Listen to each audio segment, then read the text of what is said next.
5월은 가정의 달입니다. 이번 5월을 들어서 계속 설교를 이 가정 중심으로 하고 있는데, 특별히 하나님의 시리즈로 하고 있습니다. 첫 번째 주일 어린이 주일이 하나님의 친구라는 제목으로 말씀을 나누었고, 둘째 주 어버이 주일에는 하나님의 자녀 이런 제목으로 말씀을 나누었습니다. 셋째 주 교단이 정한 부부 주일로 지킵니다. 예전에는 이제 스승의 주일로 지켰는데 이제 그것이 바뀌어서 부부주일로 지키게 되어서 이제 가정의 달이라는 그 원칙에 좀 더 충실하려고 그렇게 정했는 것 봅니다. 그래서 저는 이 부부주일을 맞이하여서 하나님의 가정 이런 제목으로 말씀을 나누고자 합니다.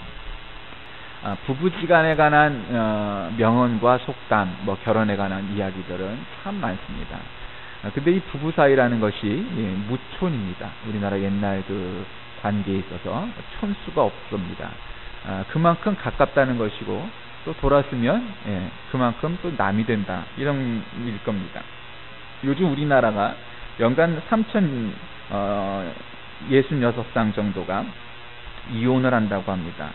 그러면 아이들이 어디로 가겠습니까? 여기서 5,900명이 아동보호소로 보내어지고 42.4%가 부모 이혼 때문에 그렇게 가는 아이들이다 이렇게 말을 합니다. 또 미혼 모든 결손 가정의 경우에 약 27%가 되는 숫자인 1,587명이라고 합니다. 가정의 핵심은 부부인데 이들이 흔들리면 아이들이 요동칠 수밖에 없고, 이들이 건강하고 행복한 가정이라는 그러한 환경 속에서 자라기 어렵게 됩니다. 부자가 절연했다든지 모녀가 갈라섰다 이런 말들은 쉽게 볼 수 없습니다. 그만큼 부부는 이 가정의 근간이요 뿌리가 되는 관계입니다. 그래서 프랑스의 철학자 히폴리트 펜이라는 사람은 결혼을 말하기를, 결혼이란 첫 3주 동안은 관찰하고 그 다음 3개월은 사랑하며 그 다음 3년은 싸우고 그 뒤 30년 동안 용서하며 사는 것이다 이렇게 정의했습니다. 여러분 일리 있는 말 아니겠습니까? 그런데 요즘은 이 정도의 결혼이 아니고 30년이 뭐겠습니까? 3년도 싸움 안 합니다. 요즘은 훨씬 더 빨리 관찰해버리고 더 빨리 사랑하고 또 더 빨리 싸우고 더 빨리 용서하지도 않은 채 이혼해버리고 맙니다. 그래서 어떤 부부들은 신혼여행 갔다가 바로 갈라서서 혼인신고 하기도 전에 이혼을 하기도 하는 그런 가정도 있고요. 요즘 연예인들 보면은 결혼한 지 몇 개월 만에 이혼했다 이런 것은 또 심심치 않게 볼 수 있고요. 또 결혼한 지 몇 년 만에 아이도 없이 그냥 이혼을 해버리는 연예인들, 아나운서들 아주 쉽게 볼 수 있는 것 아니겠습니까? 한 부부가 성격 차이로 자주 싸웠답니다. 하루는 남편이 개를 데리고 산책을 나갔는데 이틀이 지나도 돌아오지 않는 겁니다. 그래서 아내가 파출소로 찾아갔습니다. 혹시 교통사고를 당했을지도 모르니 좀 빨리 찾아달라고. 그러니까 경찰이 아내를 진정시키면서 남편의 인상착의에 대해서 꼬치꼬치 묻습니다. 가만히 이야기를 듣다 아내가 경찰의 얼굴을 빤히 쳐다보니 이렇게 말했답니다. 저는 남편을 찾으러 온 것이 아니고 개를 찾으러 온 겁니다. 사랑해서 만났는데 사람에 대한 사랑은 식어가고 그 자리를 개가 대신합니다. 요즘 가만 보면 어떤 분들은 사람을 사랑하는 것보다 이런 반려동물 개와 고양이를 사람보다 훨씬 더 사랑하는 것이 있는데, 그것도 지나치면 동물 보호나 사랑을 넘어서 오히려 하나님에 대한 신앙과 인간의 기본 도리를 벗어날 수도 있으니까 적당하게 동물도 사랑하는 것이 중요할 겁니다. 일전에 어느 영화를 보니까 백만장자가 은행 금고에 중요한 문서를 맡겨놓습니다. 그걸 찾으러 가는 과정을 보니까 이 사람이 열쇠 하나를 갖고 있고 은행치기 또 하나를 보관하고 있습니다. 그래서 동시에 꽂으면 열리게 되어 있는 그런 체제였습니다. 두 개의 열쇠로 열리는 것이 보니까 얼마나 귀중한 것 아니겠습니까? 결혼식장에 들어갈 때 울려 퍼지는 노래 가사에 보면 행복의 문 열려라 그런 것이 있던데, 행복의 문이 열리면서 남편과 아내라는 두 열쇠가 꽂혀 있을 때 그 가정이, 그 부부가 행복한 곳으로 나아가지 않겠습니까? 성경에 보면 아주 다양한 유형의 부부들이 나옵니다. 지금부터 몇 가지 부부들의 유형을 예를 들면서 우리가 어디에 가까운지 한번 생각해 보시기 바랍니다. 첫 번째 나오는 부부는 아비가일과 그의 남편 나발입니다. 사무엘상 25장에 나오는 부부들입니다. 나발은 큰 양떼를 거느린 거부였습니다. 마침 양털 깎는 시기였는데 다윗이 나발에게 사람을 보냅니다. 당시 다윗은 사울을 피해 떠돌이 생활을 하던 중이었는데 먹고 사는 것 생존 자체가 아주 힘든 그런 지경이었습니다. 우리가 당신의 양떼를 지켜드릴 테니 우리에게 물과 떡과 고기를 좀 주시오. 그 말을 들은 나발이 소리칩니다. 다윗이 누구여? 요즘 주인에게서 도망친 종놈들이 많다는데 혹시 그런 종들 아닌가? 내가 근본도 모르는 놈에게 어찌 털 깎는 일들을 맡기고 내 양을 맡기고 음식을 준단 말인가? 그 말을 들은 다윗이 화가 머리끝까지 났습니다. 지금 하나님에게 기름을 박아서 차기 왕이 될 사람이고 또 그것이 아닐지라도 자기는 이 나라의 대장군으로서 영웅인데 지금 자신을 몰라보고 지금 그렇게 자신을 험담을 하고 함부로 하는 그 사람에게 얼마나 화가 났겠습니까? 그래서 400명의 군사를 무장시키고 나발을 손보기에 올라갑니다. 이 소식을 들었던 사람 가운데 하나가 나비가일에게 얘기했습니다. 그러면서 마님 오늘 이만저만 해서 이런 일이 생겨서 다윗의 군대 때문에 도적들이 주인님이랑 근처 어신도 못했던 건데 그걸 바깥 주인님 몰라보고 이렇게 면박을 해서 이만저만 해서 이렇게 됐습니다. 그랬더니 아비가일이 어떻게 합니까? 급하게 먹을 것을 준비하고 다윗을 만나 무릎을 꿇고 사정을 합니다. 우리 남편이 본디 미련해서 실수를 저질렀으니 용서해달라고 말입니다. 나발이라는 말의 뜻이 어리석은 자라는 뜻입니다. 이름처럼 미련했던 남편 나발 때문에 온 집안이 위기에 처해서 몰살당할 지경에 이르렀는데 현명한 아내 아비가일 때문에 그 위기를 벗어날 수 있었습니다. 그런데 이 집이 망하지 않고 근근히 버팁니다. 간단합니다. 왜 그렇습니까? 아내가 지혜로웠기 때문입니다. 그러니 얼마나 지혜로운 아내가 한 집안을 살려낸 일이겠습니까? 이와 같이 성공하는 남편 뒤에는 아내가 있었다는 것을 우리는 알 수 있습니다. 미국의 32대 대통령이었던 루즈벨트는 프랑스에서 유학 중이었던 아내를 만나 결혼을 하게 됩니다. 그런데 결혼 후 남편이 소아마비 증세로 하반신이 마비가 되는 그런 지경이 되었습니다. 웬만한 여인 같으면 이제 이혼해버릴 겁니다. 내가 그 시대에 프랑스로 유학을 갔다 온 여자였으니 얼마나 대단한 여자였겠습니까? 그런데도 자기 남편을 헌신적으로 돌봅니다. 남편의 손가발이 되고 남편의 정치적 꿈을 북돋아주면서 뒷바라지합니다. 결국 미합진국 32대 대통령이 되었습니다. 이와 같이 한 가정에 그리고 한 남자의 뒤에는 이와 같이 훌륭한 아내 여인들이 있었다는 것을 우리가 압니다. 아비가일도 그와 같은 여인이었습니다. 두 번째 유형의 부부입니다. 이 부부는 나발과 아비가일 그 부부와 정반대입니다. 남편은 제대로 된 사람이고 아내는 개망난이었습니다. 호세아와 고멜입니다. 둘이 결혼을 했는데 문제가 있습니다. 이 고멜이 시간만 나면 바람이 나는 겁니다.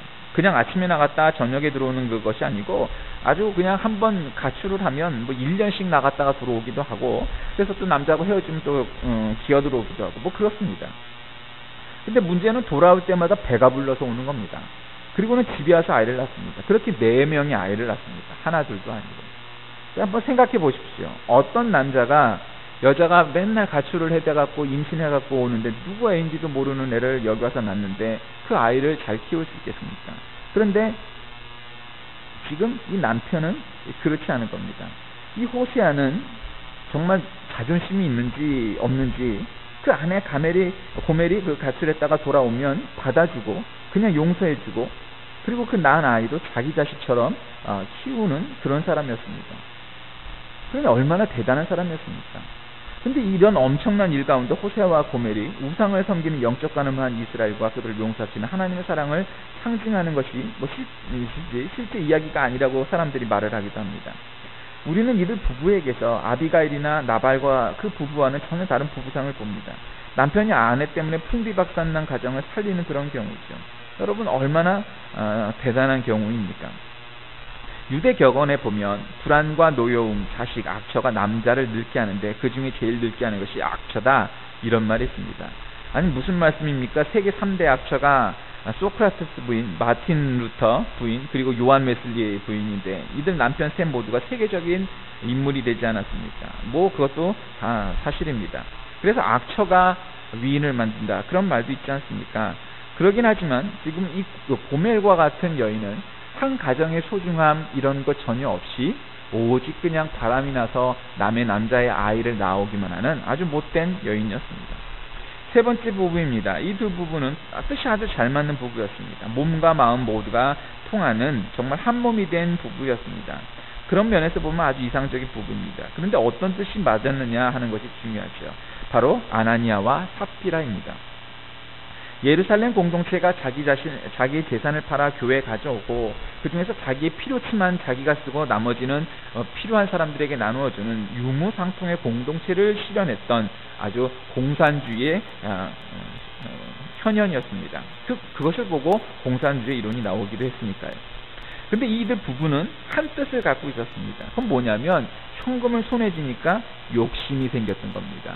그거를 교회에 헌금하고 없는 사람과 나눠 쓰고자 하는 그런 초대교회의 아름다운 전통 유무상통을 위해서 쓰고자 했는데 일단 현금이 들어오니까 마음이 바뀌었습니다.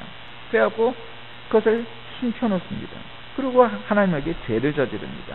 그러니 문제가 생겼겠지요. 결국 나쁜 쪽으로 한 마음이 되었던 것입니다. 그러니 문제입니다. 예전에 어떤 목사님의 글을 보니까 그런 내용이 있었습니다. 어느 집사님이, 여자 집사님이 전화가 왔답니다. 목사님, 우리가 하나님 마음에 맞는 교회를 한번 세우려고 합니다. 저희를 도와주세요. 그래서 그분들과 함께 예배를 드렸답니다.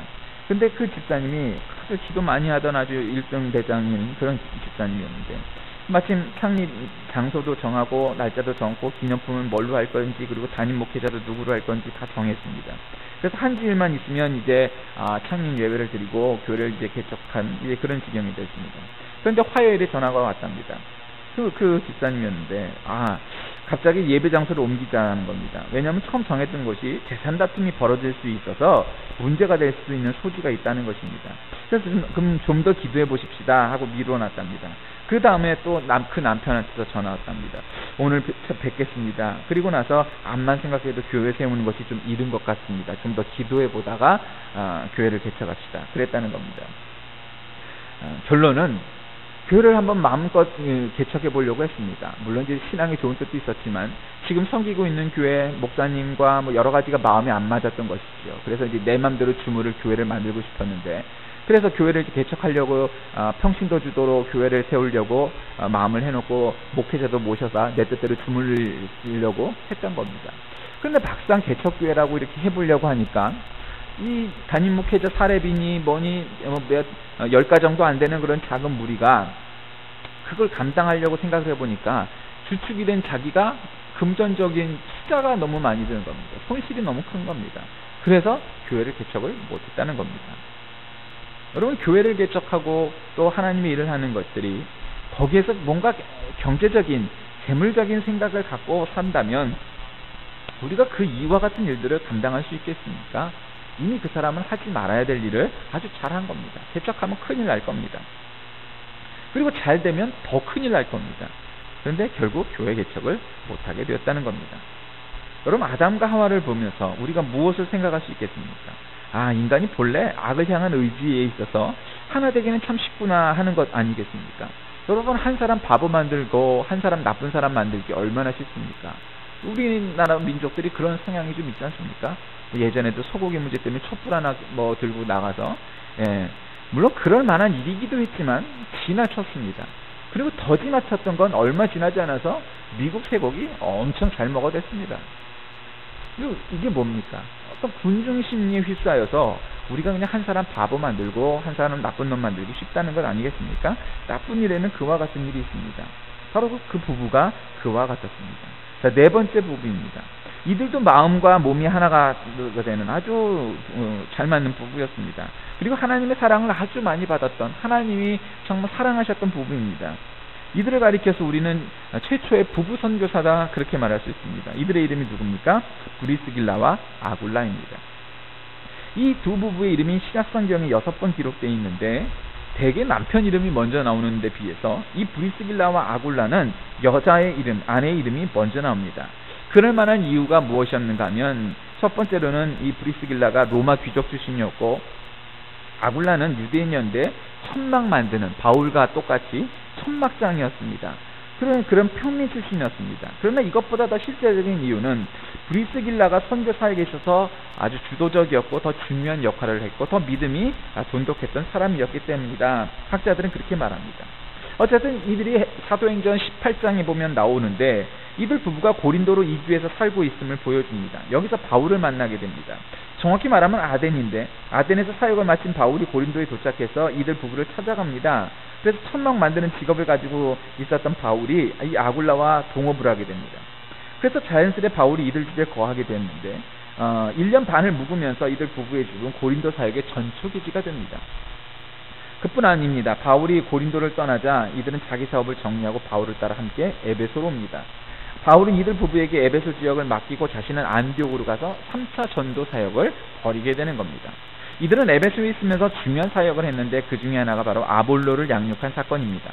아볼로는 알렉산드리아 출신의 유대인 교사로 성경에 아주 능통한 사람이었는데 문제가 있었습니다. 세례 요한의 세례, 곧 죄를 회개케 하는 세례만 알고 있었고 성령 세례를 알지 못하던 사람입니다. 브리스길라와 아굴라는 회당에서 아볼로의 강연을 들은 후에 그를 자기 집으로 데려 복음의 정확한 도리를 가르쳐줍니다. 사도행전 18장에 나오는 대목입니다. 이처럼 이들 부부는 초대교회에 있어서 없어서는 안 될 중요한 역할을 감당했던 평신도 사역자요 또 선교사였습니다. 그래서 사도 바울이 로마서의 마지막 부분에서 로마 교회의 지도자들에게 문안하면서 첫 번째로 문안한 사람이 바로 브리스길라와 아굴라였습니다. 어느 정도로 칭찬하느냐? 그들은 내 목숨을 위하여 자기들의 목도 내놓았다. 여러분 무슨 이야기입니까? 이들 부부가 자기들만 행복을 하려고 했던 사람이 아니고 목숨을 걸고 자신을 도왔던 그런 동역자였다는 것 아닙니까? 저는 오늘 성경에 나왔던 네 쌍의 부부들을 소개했습니다. 여러분 이 중 우리는 어디에 더 가깝다고 생각하십니까?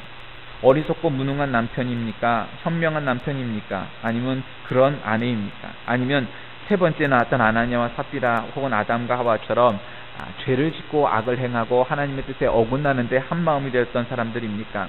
아니면 브리스길라와 아굴라처럼 하나님의 사역에 동참했던 동역자로서 칭찬받는 그러한 부부입니까? 분명한 것은 우리가 이 네 쌍의 부부 타입 가운데 어디에 가까울지라도 분명하게 네 번째의 타입에 우리는 가깝도록 노력하고 살아가야 한다는 것입니다. 분명한 것은 행복의 문을 열려면 부부가 한마음 한뜻이 되어야 할 것입니다. 이것은 가장 중요합니다. 하나가 되려면 상대를 알아야 합니다. 살다 보면 사랑은 고사하고 서로에 대해서 불만이 가득하고 불만을 그냥 두면 갈등으로 번져서 결국 나중에는 보고 싶지도 않은 미움의 증오의 대상으로 변하는 것이 부부 사이이기 때문입니다. 또 여러 가지 갈등이 있겠지만 기본적으로 남자와 여자는 생기기부터가 서로 이해하기 쉽지 않은 부분이 있는 것 같습니다. 예를 들면 남편과 아내가 쇼핑을 할 때 여러분 기분 좋게 들어오는 남편 많이 보셨습니까? 거의 없습니다. 어떤 그 학자가 조사를 했더니 남자는 쇼핑한 지 72분을 넘기면 이유도 없이 기분이 나빠진답니다. 반면에 한 연구 결과에 따르면 여자는 100분 정도 쇼핑을 해야 비로소 그때부터 기분이 좋아지기 시작한답니다. 그러니 쇼핑을 하면 100이면 100 싸울 수밖에 없는 것이 바로 기본적인 성향들일 수밖에 없는 겁니다. 또 이런 통계도 있습니다. 남자는 한 하루에 12,500단어를 말한답니다. 그런데 여자는 그 2배에 해당되는 25,000단어를 말한다고 합니다. 물론 영어의 경우이라 이렇게 표현했겠죠. 그런데 남편은 직장에서 12,500개의 단어를 다 사용하고 할 말을 다 하고 지쳐갖고 돌아옵니다. 그런데 여자는 25,000단어를 하루를 말을 해야 살 수 있는 사람인데 벽을 보고 할 수 없으니 별마디 안 하다가 애들이 학교에서 돌아오면 또 남편이 돌아오면 이때부터 25,000단어를 말을 하기 시작을 해야 되는데 남편은 피곤해 그러면서 잠을 자려고 하니 이거를 말할 데가 없는 겁니다. 그래서 남편은 아내에게 아내는 남편에게 불만이 쌓일 수밖에 없다는 겁니다. 그래서 남편이 아내에게 갖는 불만들이 어느 책에 보니까 이렇게 있었습니다. 아내는 항상 숨겨진 비밀이 없는가 캔다. 아내는 생각할 틈도 주지 않고 즉각적인 대답을 요구한다. 내가 하는 말에 만족하지 않는다. 반대 신문이 싫다. 아내는 사람과 문제를 구별할 줄 모른다. 의견만 상충되어도 사랑이 없다. 관심이 없다고 난리다. 대화 중에 관련이 없는 문제를 잘 꺼낸다. 대화나 사건을 자기 마음대로 통제하려 든다. 말이 채 끝나기 전에 맥을 끊어놓는다. 아내는 이해해주기보다 이해받기를 원한다. 반면에 아내는 남편들에게 이와 같은 불만이 있답니다. 남편은 충분히 듣지 않고 판단이 앞선다. 문제와 직면하는 것을 꺼린다. 내가 불평해도 대답도 하지 않는다. 자기 문제만 중대하지 내 문제는 항상 하찮게 여긴다. 좀 분명히 밝히려고 하면 화부터 낸다. 말을 잘 듣지 않는다. 기껏해야 듣는 척 지적하면 화를 낸다. 자기 진정한 감정을 나누려 하지 않는다. 싸우려고도 하지 않는다. 내가 말하는 것은 다 잘못되었다고 한다. 자기 잘못은 인정하려 들지 않는다. 항상 바빠서 대화할 겨를이 없다고 한다. 집안이 조금만 잘 되어도 아내 탓이라고 말을 한다. 뭐 여러 가지 이런 게 있습니다. 여러분, 이와 같은 일들이 있는 이유가 뭐겠습니까? 서로 이해하지 않으려 하기 때문입니다. 아내는 남편을 알아야 하고 아내는 남편을 알아야 합니다. 그래서 오해하지 말아야 됩니다. 그래야 갈등이 안 쌓일 터인데 그렇지 않은가 봅니다. 오랜 세월을 함께한 부부가 어느 날 예루살렘으로 여행을 갔습니다. 그런데 여행 도중에 아내가 죽고 말았습니다. 장의사가 남편에게 말합니다. 당신 부인을 고국으로 운구하는 데는 5,000달러가 든답니다. 하지만 성진 이곳에 매장하시면 단돈 150달러면 된답니다. 남편은 한참을 생각하더니 장의사에게 부인을 고국으로 데려오겠다고 했답니다. 그런데 사람이 의아해하는 겁니다. 아니 150달러면은 이 성지에 일부러 묻히고 싶은 성지에 묻힐 수 있는데 이스라엘에 아니 왜 고국까지 5,000달러나 쓰면서 끌고 가려고 하는 거 보면 참 아내를 사랑하시는군요. 그래서 남편이 심각한 표정으로 말했답니다. 예전에 예수님께서 이 땅에서 묻혔다가 3일 만에 부활하지 않으셨습니까? 저는 그런 일을 절대로 당하고 싶지 않습니다. 그랬다는 것 아닙니까? 부부가 오해를 하고 갈등을 겪다 보면 이와 같은 일도 생겨날 수 있는가 봅니다. 저는 그래서 또 어느 책에 보니까 남편과 아내의 10계명이 있어서 이것들을 여러분들에게 소개하고 오늘 설교를 마치려고 합니다. 자, 남편 10계명입니다.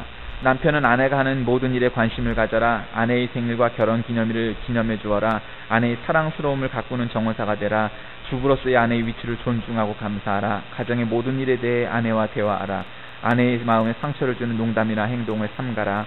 가정불화의 경우 남편은 한 걸음 아내에게 양보하라. 가정 경제 문제는 아내에게 일임하라. 아내의 취미생활을 존중하며 재능을 키워주어라. 늘 아내를 사랑스럽게 대하라. 또 아내 10계명입니다. 아내는 아내다운 재치와 근면성을 키워라. 부엌에서 기도하고 남편의 식성에 유의하라. 모임이나 회중 앞에서 수다를 떨지 마라. 남편의 결점을 늘어놓거나 바가지를 긁지 말라. 남편에게 할 말이 있으면 기회를 잘 선택하라. 남편이 갖고 싶어하는 한적한 시간을 존중하라. 중요한 가정 문제를 결정할 때 남편의 뜻을 존중하라. 남편의 수입에 맞춰 절도 있게 살림을 꾸려나가라. 모든 일에 참아라. 남편에 대해 존중하고 감사하라. 뭐 이런 것들입니다. 사랑하는 교우 여러분, 우리가 오늘 부부주의를 맞이하여 이 가정의 달을 맞이하여 부부가 가정의 중심임을 우리가 너무 잘 압니다. 오늘 예를 들었던 성경에 나오는 네 쌍의 부부들이 있습니다. 여러분은 어느 쪽에 가까우십니까?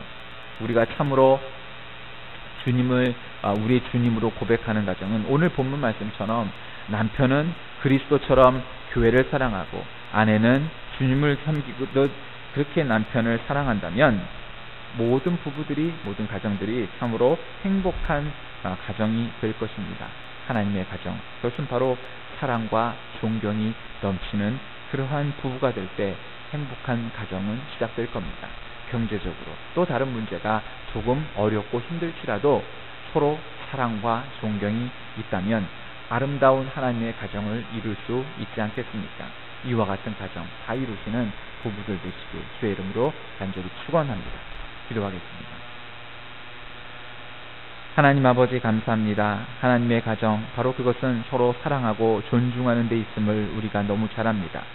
생각대로 뜻대로 잘 되지 않을지라도 늘 우리의 모범을 보며 우리가 그와 같이 닮아가는 부부 되게 하셔서 우리 교회 속해 있는 가정마다 아름다운 소식, 늘 사랑과 존경으로 믿음으로 하나가 되는 아름다운 하나님의 가정 되게 하여 주옵소서. 예수 그리스도의 이름으로 간절히 기도하옵나이다. 아멘.